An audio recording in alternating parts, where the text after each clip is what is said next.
When I look back at 2020, I think of one of the most challenging years the United States has ever had to deal with the entire world watching. We had to deal with enduring pain of race-based violence, as well as ongoing discrimination. And in the midst of the storm, we decided to collectively rise, advocating for universal human rights, racial equality, and sustainable peace for a better tomorrow.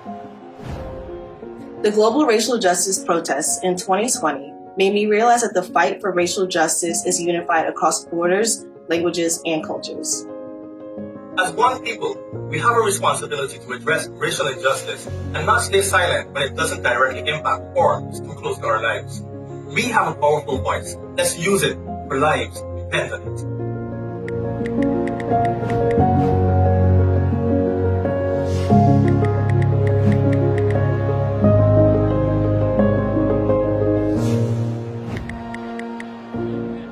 The global racial justice protests made me question my critical thinking and made me realize that the power of people uniting will always outweigh every act of aggression, hate, and violence.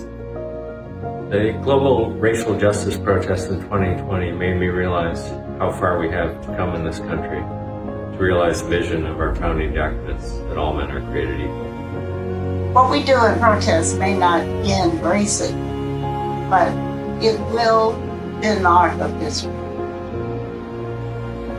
You need to focus on what the challenges are, what the solutions are, and get after it. We should all be treated fairly and equally, despite our gender, race, age, or anything else.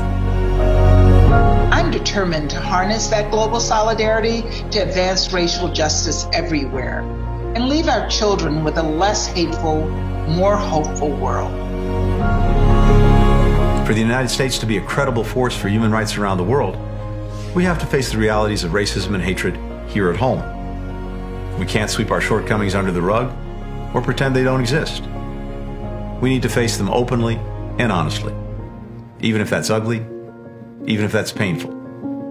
That's how we live up to our values and how we're able to effectively stand up for them worldwide.